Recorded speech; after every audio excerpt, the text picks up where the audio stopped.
லோகத்தில் யார் நாட்டிய சாஸ்திரத்தில் நிபுணாள்னு கேட்டால் சிறந்தவர் லோகத்தில் சிவபெருமான். அவருக்கு நடராஜமூர்த்தின்னு பேர். அவருடைய நாட்டியத்தை காண எவ்வளவு பேர் காத்துருக்கா. ஆடி கொண்டார் அந்த வேடிக்கை காண கண் ஆயிரம் வேண்டாமோ, கலை தூக்கி நின்றாடும் தெய்வமே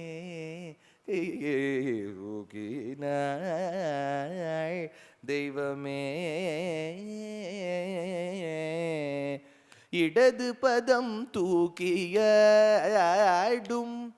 நடராஜனடி பணிவையே, ஆனந்த நட்டமாடுவார் தில்லை அம்பலம் தனிலடி பணிபவர்கள் ஜெயமென்று ஆனந்த. அப்பேற்பட்ட நாட்டியம். அந்த சிவபெருமானை போய் ஒருத்தர் பேட்டி எடுத்தார். இந்த ஜர்னலிஸ்ட் யாரையுமே விடுறதில்லை, நேர கைலாயத்துக்கு போய் பேட்டி. நீங்கள் இப்போ பார்வதி தேவியை கூட்டுன்னு எங்கே போவேள்? புரூக் ஃபீல்டுக்கு போவேளா? ஏதாவது இந்த மாதிரிலாம் கேள்வி கேட்டுருக்கார். அப்போ சிவபெருமான் தனக்கு தெரிஞ்சதெல்லாம் பதில் சொல்லிட்டு இருக்கார். கடைசியில் ஒரு கேள்வி, நீங்கள் நாட்டிய சாஸ்திரத்தை சிரோன்மணி கலாநிதியெலாம் பட்டம் வாங்கியிருக்கீள், உங்களுக்கு யார் இன்ஸ்பிரேஷன்? எல்லாரையும் கேட்குறா இல்லையா, உங்களுக்கு யார் இன்ஸ்பிரேஷன்? சிவபெருமான் அதெல்லாம் எனக்கு இன்ஸ்பிரேஷன் இல்லைப்பா, நான் தான் பெஸ்ட் அப்படின்னு விட்டார். இல்லைப்பா நீங்கள் சொல்லியே சொல்லணும், நான் பத்திரிக்கையில் போடணும், உங்களுக்கு யார் இன்ஸ்பிரேஷன்? இல்லை அதில் யாரும் கிடையாது. சொல்லுங்க ப்ளீஸ் சார், நாழி ஆயிட்டுருக்கு, உங்களுக்கும் நாழி ஆயிட்டுருக்கு, நேக்கும் நாழி ஆயிட்டுருக்கு, சொல்லிட்டு போயிடுங்க அப்படின்னார். சரி ரெக்கார்டிங் பட்டனை அழுத்து. பண்ணிட்டு இருக்கியோன்னா பாஸ்போர்ட். நான் பாஸ் போட்டுட்டேன் சார், நீங்கள் சொல்லுங்க சார் அப்படின்னா. எனக்கு யார் இன்ஸ்பிரேஷன் தெரியுமா? இந்த கோகுலத்தில் கொழு கொழு கொழுன்னு ஒரு குழந்தை இருக்கு பாரு, அதுதான் எனக்கு இன்ஸ்பிரேஷன். சார் நீங்கள் சொல்கிறது அந்த கிருஷ்ணனை தானே சார்? ஆமாப்பா. சார் அது என்ன சார் நாட்டியம் ஆடாத, பார்த்தா ஆடுறாப்புலேயே தெரியலையே சார், ஆனால் அதுதான் எனக்கு இன்ஸ்பிரேஷன். எப்படின்னு கேட்டார் ஜர்னலிஸ்ட். சிவபெருமான் பதில் சொன்னார், நாங்கள்லாம் நாட்டியக்காரா ரொம்ப நிபுணாள், ரொம்ப பெஸ்ட்டு நாங்கள்லாம். ஆனால் நாங்கள் ஆடும்போது நாங்கள் மட்டும்தான் ஆடுவோம், ஸ்டேஜ் ஆடாது. ஆனால் இவர் ஒருத்தர் தான் லோக்கத்தில் ஒரு யூனிக் டான்ஸர்.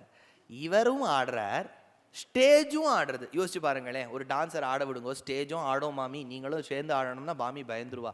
கண்ணன் ஒருவனுக்கு தான் ஸ்டேஜ் என்கின்ற மேடை என்கின்ற காளியன் ஆடுறார், காளியன் மேல இவர் ஆடுறார்.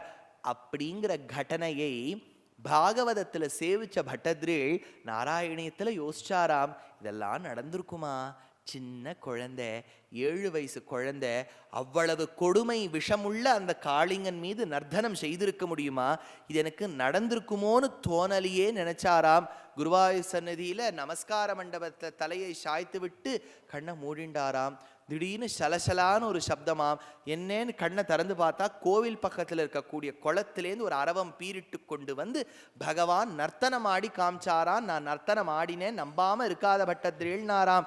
அதவரிணி கோரதரம் பணினம் பிரதிவாரயித்தும் கிருததீர் பகவல் திருதமாரித தீரகனி பதரும் விஷமாருதசோ ஷிதபர்ணஜயம் புவன त्रयभारभृतो भवतो गुरुभारविकं पिविजृम्भिजला परिमज्जयति तटिनी शतकं तटिनी झटिति स्फुटघोषवति अधिरुह्यतत फणिराजपणाननृते भवत मृदुपादरुच कलशिञ्चितनूपुरमञ्जुमिळत् करकङ्कणसङ्कुलसङ्कणितो அப்படின்னு ஆடினாராம். ஊத்துக்காடுங்கிற ஒரு சிறு கிராமம், சிறு கிராமத்தில் வாழ்ந்த ஒரு பெரிய கவி, தமிழிலும் வடமொழியிலும் தேர்ச்சி பெற்ற ஒரு பெருங்கவி வெங்கட சுப்பையர் என்ன பெயர். 350 வருடங்களுக்கு முன்பு கும்பகோணத்தருகே இருக்கக்கூடிய சுவாமிமலையின் பக்கத்திலே இருக்கக்கூடிய ஒரு சிறு கிராமத்தில் வாழ்ந்தார். அவரும் கண்ணன் நாட்டியம் ஆடிப்பாரான்னு யோசிச்சாராம். பகவான் நாட்டியம் ஆடி காமிச்சாராம். தாம் தீம் தரனதாம் நீனதகிடதாம் தீம் தரனதாம்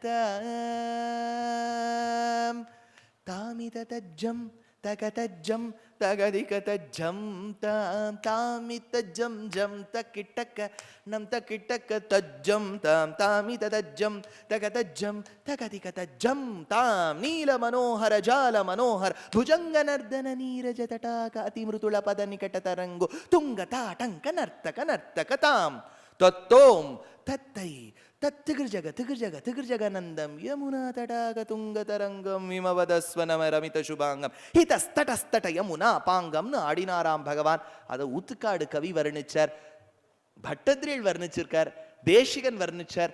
அப்பேற்பட்ட காளிங்கன் மீது ஆட ஆட ஆட காளிங்கனுக்கு மைக்ரேன் தலைவலியே வந்துட்டு, என்னமா இவர் ஆடுறார், போரும் சுவாமி நிறுத்துங்கோ, தாங்க முடியலன்னார். அப்பதான் நாகர்களின் பத்னி வந்தாளாம். அவ பிரார்த்தனை பண்ணாளாம், நமஸ்துபியம் பகவதே புருஷாய மகாத்மனே பூதவாசாய பூதாய பராய பரமாத்மனே மம கிருஷ்ணாய ராமாய வசுதேவ சுதாய ச பிரத்யும்ன அனிருத்தாய சாத்வதாம் பதயே நமः ததேஷநாதாய துராபமன்யைஸ்தமாஜோனி क्रोधवशोऽप्यहिंसः संसारचक्रे भ्रमतः शरीरिणो यदिच्छितः स्यात् विभवः समक्षः. எங்க ஆத்துக்காரர் காளியன் பண்ண தப்ப மன்னிச்சுருங்கோ பகவானே, இனிமே இந்த ஊர் மக்களுக்கு நாங்க கஷ்டம் கொடுக்க மாட்டோம், இந்த இடத்த நாங்க விட்டுட்டு போயிடுறோம். பகவான் சொன்னார், விட்டுட்டு போ, மனிதர்கள் மிருகங்கள் இல்லாத தடாகத்துல போய் வாழுங்கோ, யாருக்கும் தொந்தரவு கொடுக்காதீங்கோ அப்படின்னார். காளியன் கேட்டான், அப்பா நான் எல்லாம் பண்ணது தப்பு தான், இடத்த விட்டு போயிடுறேன், ஆனா இப்போ கருடன் வந்து என்னை துரத்துவரே, கவலைப்படாதே துரத்த மாட்டார்னார். அப்படியே ஆச்சரியம் காளிங்கனுக்கு, ஏன் துரத்த மாட்டார்?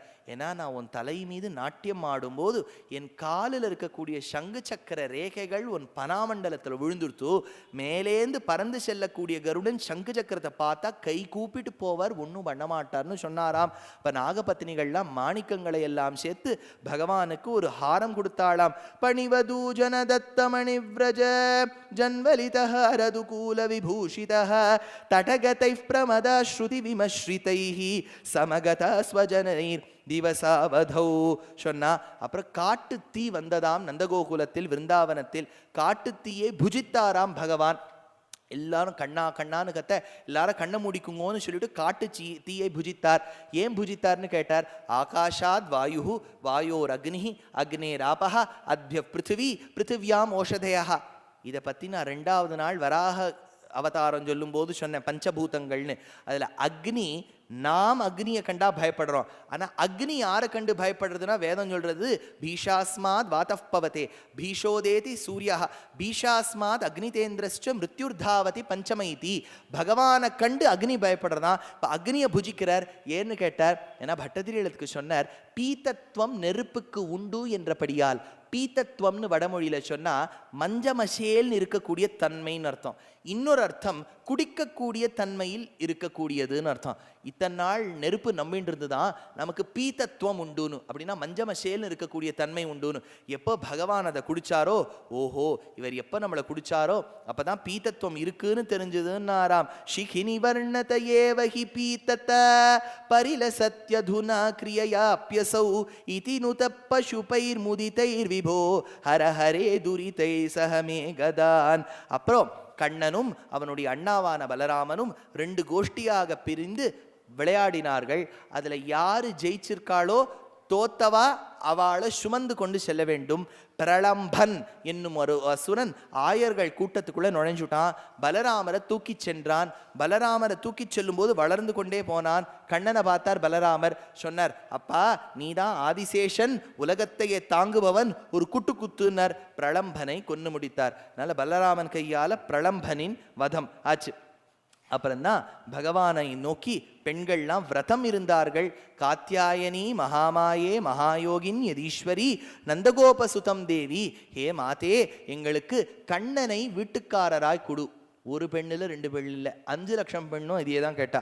யசோதை எவ்வளவு மனாட்டு பெண்ணை சமாளிப்போ முடியல. அதனால இந்த விரதங்கள்லாம் இருந்த உடனே பகவான் சொன்னாராம், ஒரு நாள் ஓரிரவு உங்களுக்கு அனுபவம் கொடுக்குறேன்னு சொல்லியிருக்கார். பெண்கள்லாம் காத்துருக்கா, என்னைக்கு அந்த நாள் வருமோ அந்த நாளும் வந்திடாதோன்னு காத்துருக்கா.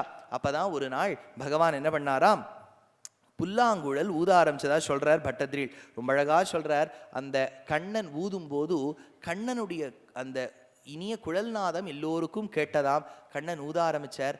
அப்போ ஒரு மாமி ஆத்துக்காரருக்கு சப்பாத்தி போட்டிருக்கா, கூட தால் போடணும். தால் போடுற சமயத்தில் வேணுநாதம் கேட்டுடுத்து. இப்படியே இருக்கா மாமி. மாமா தாலுக்காக காத்துன்னு இருக்கார். தால் அப்படிங்கிறார். டால், டால்னு ஹிந்தியில் சொன்னால் போடுன்னு அர்த்தம். போடு எதை? தால். தால் கொட்டால் அப்படிங்கிறார். அவ கண்டுக்கவே மாட்டேங்கிற, இப்படியே இருக்கா. இன்னொரு மாமி பால் பக்கத்தில் நின்றுட்டு இருக்கா. வேணுநாதம் கேட்டுது, பால் பொங்கிடுத்து, வழிஞ்சுடுத்து, கருகிடுத்து, இன்னும் கேட்டுட்டு இருக்கா. ஒத்தரா வேணுநாதத்தை கேட்டுட்டு வீட்டு வாசல்ல வரா. தன்னையே மறந்து வீட்டு வாசல்ல வந்து நிக்கிறா. எல்லா மாமிகளும் 1 இல்லை 2 இல்லை 10 இல்லை 50 இல்லை 100 இல்லை 1000 இல்லை 10,000 இல்லை 50,000 இல்லை 1 லட்சம் இல்லை 5 லட்சம் பேர், அத்தனை பேரும் வந்து நிக்கிறா. தேவர்களுக்கு கீழே பார்த்தா சந்திரமண்டலம் தாராகுணங்கள் மாதிரி இருக்கா, நட்சத்திரம் மாதிரி இருக்காளாம் ஒரு பெண். அப்படி வேணுநாதத்தை கேட்டுன்னு போனோம்னு நினைச்சா. அப்போ ஒரு பெண் சிந்தையந்தின்னு பேரு. அவளும் தான் பெருமாளுடைய வேணுநாத கேட்கணும்னு வாசல் வரைக்கும் போறா. மாமியார் மாமனார் உக்காந்துட்டு இருக்கா. உள்ள போ அப்படின்னா அவளுக்கு துக்கம் தாங்க முடியல.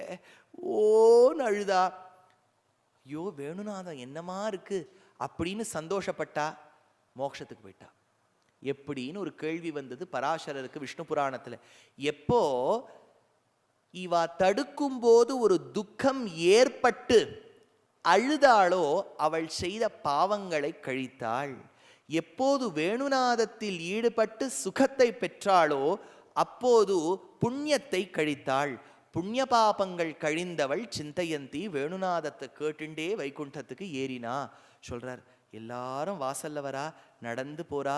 யமுனா நதிக்கு காளிந்தின்னு பேர். தேசிகன் எடுத்தார். லக்ஷ்மி நேத்ரோத்பல ஸ்ரீஹி சதத பரிச்சயா தேச சம்பர்த்தியமானஹ நாபீநாளீகரிங்கன் மதுகர படலி தத்தஹஸ்தாவலம்பஹ அஸ்மாக்கம் சம்பதோகான் நவிரள துளசி தாமசன் ஜாத்தபூமா காளிந்தி காந்திஹாரி கலையத்து வபுஷா காளிமா கைட்டபாரேன்னர். நதிகளில் இன்னைக்கு நீங்க அலகாபாதுங்கிற பிரயாக க்ஷேத்திரத்துக்கு போனேன்னா திரிவேணி சங்கமம்னு இருக்கும். அதில் அந்த படகுக்காரன் சொல்லுவான், ஜோ காலா திக் ரஹா ஹை ஓ யமுனா ஜி ஹை. எது கருப்பா இருக்கோ அதுதான் யமுனா. காலாவா இருக்கிறதுனால அதுக்கு காளிந்தி பேர். அப்பேற்பட்ட காளிந்தி கண்ணங்கரேல் என்ன இருக்கக்கூடிய நதி ஓடுறது. சுற்றிலும் இருக்கக்கூடிய மணல், நதிக்கு இப்புறத்திலும் மணல் அப்புறத்திலும் மணல். அது எப்படி இருந்ததுன்னார், வெள்ளிய நீங்க பொடி பொடி பொடி பொடியாக்கி அதை செதற விட்டேன்னா அந்த மாதிரி இருக்குமா. வெள்ளிப்பொடி மாதிரி யமுனா நதி கரையில் இருக்கக்கூடிய மணல். வெள்ளிப்பொடி மாதிரி மணல், கருப்பாக நதி. பின்னாடி அழகா கோவர்தன பர்வதத்துல மழைக்காலமாய் மழை பெஞ்சு மெல்லிசா ஒரு பாசி பிடிச்சிருக்கான். சந்திரனின் கிரணங்கள் அது மேல படும்போது பச்சை நிறம் தெரிக்கிறதா. எல்லா மரங்கள்லயும் கண்ணனுடைய திருமுகத்தை பார்த்து, ஏன்னா பொதுவா புஷ்பங்கள் சூரியனை பார்த்து மலரும். ஆனா பகவானுடைய கண்கள் ரெண்டும் சந்திரன் சூரியன் மாதிரி தானே இருக்கு. சந்திர சூரியன் நயன பிரமேயவ கதிர்மதியம் போல் முகத்தான் திங்களும் ஆதித்யனும் எழுந்தார் போல். பகவானுடைய சந்திரனையும் சூரியனையும் ஒத்த திருமுகத்தை பார்த்து புஷ்பங்கள்லாம் மலர்றதாம். குந்தமரங்கள் பூரா புஷ்பமாம். கண்ணன் அது கீழே ஒரு காலை மடிச்சுண்டு ஒரு காலை வளைச்சுண்டு புல்லாங்குழல வச்சுன்னு ஊதின்னு இருக்காராம். பெண்கள்லாம் வந்தாளாம். ஒத்தரில்ல 10 இல்ல 5 லட்சம் பேரு நதிக்கு இப்புறத்துல இருந்தாளாம். எல்லாரும் வாங்கோன்னார். அப்போ பகவானுடைய வேணுநாதத்தை கேட்டுண்டே நின்னாளாம். ஏன்னா பகவானுடைய வேணுநாதம் எப்படி இருக்கும்னார், செவியாட்ட இல்லாவேன்னர் ஆழ்வார். அவருடைய வேணுநாதம் கேட்கும்போது பசு கூட காதை ஆட்ட மாட்டேங்கிறதான். ஏன்னா காதை ஆட்டுற சமயத்தில் அந்த நாதம் நம்ம காதுக்குள்ளே போலேன்னா ஸ்தம்பிச்சு நிற்கிறதான். புல்லை சாப்பிடாம பாதி புல் வெளியே பாதி புல் உள்ள அப்படின்னு இருக்கான். பசு கூட கேட்டுருக்கு, கட்டெரும்பு கூட கேட்டுருக்கு, தேவர்கள்லாம் கேட்டுருக்கா, ஆயர் மக்கள் கேட்டுருக்கா, கோபஸ்திரீகள் கேட்டுருக்கா. எப்படி கேட்டான்னார், அலைபாயுதே கண்ணாயில் மனமிகு அலைபாயுதே உன்னானந்த மோகன வேணுகானமதில் பால்வடியுள் முகம் நினைந்து நினைந்தென்னுள்ளம் பரவசமிக வாகுதே. அசைந்தாடும் மயிலொன்று கண்டால் நோ மழகல் வந்தான் என்றே சொல்வது போல் தோன்றும் குழலூதி மனமெல்லாம் கொள்ளை கொண்ட பில்போ குறையேதும் எனக்கேதடி தாயே யசோத புந்தனாயர் குல துதித்த மாயன் கோபால கிருஷ்ணன் செய்யும் ஜலத்தை கேளடி தாயே யசோதா. ஸ்ரீகிருஷ்ண கானம் வேணுகானம் மதுரகானம் மதுரகானம் சபையோரை சபையோரை கரிவரதராஜ பெருமாளில் உள்ள சபையோரை மகிழ வைக்கும் ஸ்ரீகிருஷ்ண கானம் வேணுகானம் மதுரகானம். அப்போ பகவான் எல்லா பெண்களும் வந்த உடனே சொன்னாராம், எல்லாரும் சுத்தி நில்லுங்கோ. இப்படி ஒன்னா கூட்டமா வந்துட்டேன்னா எப்படி சுத்தி சுத்தி நில்லுங்கோ அப்படின்னா கிருஷ்ணா சர்க்கிள் சர்க்கிளா நில்லுங்கோன்னார். கண்ணனை சுத்தி முதல் வட்டம், இரண்டாம் வட்டம், மூன்றாம் வட்டம், நாலாம் வட்டம், 64 கிலோமீட்டருக்கு வட்டங்கள் போயிருக்கு. ஏன்னா 5 லட்சம் பெண்கள் நிக்கணும்னா பாத்துக்கோங்க, அவ்வளோ பெரிய ஃபார்மேஷன். இப்ப கண்ணன் சொன்னார் எல்லா பெண்களும் கூட்டமா நிக்காதீங்கோ, வட்டமா நின்னுருக்கேள் இல்லையா, ஒரு பெண் இடைவேளி, பெண் இடைவேளி, 2 பெண்ணுக்கு நடுவுல ஒரு இடைவேளி இருக்கணும், 2 இடைவேளிக்கு நடுவுல ஒரு பெண் இருக்கணும். நிக்கிறேளா? ஓ நிக்கிறோம் கிருஷ்ணா. நின்னா பெண் இடைவேளி, இந்த பக்கம் அந்த பக்கம் இடைவேளி, எல்லாரும் நின்னா. எல்லாரும் இப்ப கண்ணை மூடிக்குங்கோ. லவுட் ஸ்பீக்கர் வச்சுருக்கார், ஏன்னா கடைசி ரோ வரைக்கும் கேட்கணும் பாருங்க, அங்கங்க ஸ்பீக்கர் எல்லாம் வச்சிருக்கார். எல்லாரும் கண்ணை மூடுங்கோ மூடுங்கோ மூடுங்கோ மூடுங்கோ கேட்கறது. எல்லாரும் மூடினா எல்லாரும் கண்ணை திறங்கோ அப்படின்னு திறந்து பார்த்தா 2 பெண்களுக்கு நடுவில் ஓர் கண்ணன், 2 கண்ணனுக்கு நடுவில் ஓர் பெண். அங்கனாம் அங்கனாம் அந்தரே மாதவ மாதவம் மாதவம் ச அந்தரேண் அங்கனா இத்தமா கல்பித்தே மண்டலே மத்தியக சஞ்சகௌ வேணுனா தேவகி நந்தனஹான்னு பகவான் புல்லாங்குழல் ஊத ஆரம்பிச்சாராம். பெண்கள்லாம் ஆட ஆரம்பிச்சதா சரித்திரம். இந்த சரித்திரம் எப்படி நடந்திருக்கும்னு பட்டத்ரியை ஸ்ரீமன் நாராயணியத்தை எழுதும்போது குருவாயூர் க்ஷேத்திரத்தில் நமஸ்கார மண்டபத்தில் கண்ண மூடிண்டாராம் சர்வலோகேஸ்வரன். பெண்களோட சேர்ந்தெல்லாம் நாட்டியம் கேட்டு ஆடிருப்பரா அப்படின்னு ஒரு சமயம் சந்தேகப்பட்டாராம். அப்போ ஒரு குழந்தையின் வார்த்தை கேட்டுதாம் கண்ணை திறந்து பார்த்தார். குருவாயூர் சந்நிதியே மறைஞ்சு போயிடுத்து, ஒரே பெண்களின் கூட்டமாக இருக்கு. நடுவில் ஓர் கண்ணன், அழகிய குழல் கற்றை படைத்த கண்ணன், கேசபாசங்களோடு கூடிய கண்ணன். பிள்ளாய் நீ யாருன்னு பட்டதிரில் கேட்கும்போது பகவான் திரும்பினாராம், எனக்கு காமிக்கணுங்கிறதுக்காக சர்வலோகேஸ்வரா நீ மறுபடியும் குருவாயூர் க்ஷேத்திரத்தில் வந்து ராசக்கிரீடை பண்றியான்னு பார்த்ததை பார்த்தபடி அனுபவித்ததை அனுபவித்தபடி ராசக்கிரீடை பாட ஆரம்பிச்சாராம். கேசபாஷ திருத பிஞ்சிக விததி சஞ்சலன் மகர குண்டலம் ஹரஜால வனமாலிகலலிதம் அங்கராகன சௌரபம் பீத்தச்சேலத்ருத காஞ்சி காஞ்சித முதங்கஜம் சுமணி நூபுரம் ராசகேளி பரிபூஷிதம் தவஹி ரூபமீஷ கலயமஹே. ஆடி ஆடி அகம் கரைந்து இசை பாடி பாடி கண்ணீர் மல்கி நாடி நாடி நரசிங்கான்னு ஆழ்வார். ஆடி ஆடி ஆடி ஆடி பெண்கள்லாம் சோர்வடைஞ்சு, ஒரு மாமிக்கு 83 வயசுல ஆடி இருக்கா, தாழல, அப்படியே மயக்கத்தில் சாஞ்சுட்டா. யார் மார்பில்னா பக்கத்தில் இருக்கக்கூடிய கண்ணனுடைய மார்பில் சாஞ்சுட்டா. எந்த மார்பில் ஸ்ரீவத்சம் என்கின்ற மறு மீது பகவான் ஸ்ரீ மகாலட்சுமியை கொண்டுள்ளானோ, எந்த மார்பில் ஜீவாத்மாவின் ஸ்தானத்தில் கௌஸ்தூபம் என்கின்ற மணியை கொண்டுள்ளானோ, அப்பேற்பட்ட மார்பில் சாஞ்சா இந்த பெண்ணு. இப்போ பெருமாள் பார்த்தார், கொஞ்சம் சோடா எங்கேருந்தாவது எடுத்துன்னு வார். எடுத்துன்னு வந்தா திருமுகத்தில் தெளிச்சா மாமிக்கு முழிப்பு வந்துடுத்து. ஆனால் முழிப்பு வந்துடுத்துனா இவர் மார்பில் சாயக்கூடிய வாய்ப்பை நம்ம இழந்துருவோமேன்னு மாமி அப்படியே கண்ணை மூடிண்டே இன்னும் மூர்ச்சையான மாதிரி நடிக்கிறாளாம். அவளுக்கு தெரியல அவ நடிக்கிறத பட்டதிரியில் பார்த்துட்டார்னு. பட்டதிரியில் சொன்னார், மாமி உங்க சீக்கிரட் எனக்கு தெரியாதா? அஸ்வின்ன சன்னதனு வல்லரி ததனு காபி நாம பசு பாங்கணா காந்தமம் சமவலம்பதே ஸ்ம பிருததாந்தி பார முகுளேக்ஷணா ಕಾಚಿದಾಚಲಿತ ಕುಂತಳ ನವಪಟೀರಸಾರ ನವ ಸೌರಭಂ ವಂಚನೇನ ತವ ಸಂಚುಚುಂಬ ഭുജമഞ്ചിത്തോരു புலகாம். அதுவும் நாராயணியத்தில் ராசக்கிரீடை கேட்கும்போது எனக்கு இன்னும் ஞாபகம், 4 வயசுல எங்கள் ஆற்றுல ஒரு பழைய டேப் ரெக்கார்டர் இருக்கும். அதை வைப்பா. காலங்கார்த்தால் நான் எழுந்துக்கும் போதே நாராயணியத்தை கேட்டுட்டு தான் எழுந்துப்பேன். நாராயணியம் இப்போ மற்ற கிரந்தங்கள்லாம் நான் ஆச்சாரியன்கிட்ட காலக்ஷேபம் பண்ணியிருக்கேன். நாராயணியம் கேட்டே வந்த கிரந்தம். அது காதில் விழுந்து விழுந்து விழுந்து காதே தேஞ்சு போயிடுத்து நாராயணியம் கேட்டு. அப்படியேற்பட்ட ஒரு கிரந்தம் ஸ்ரீமன் நாராயணியம்.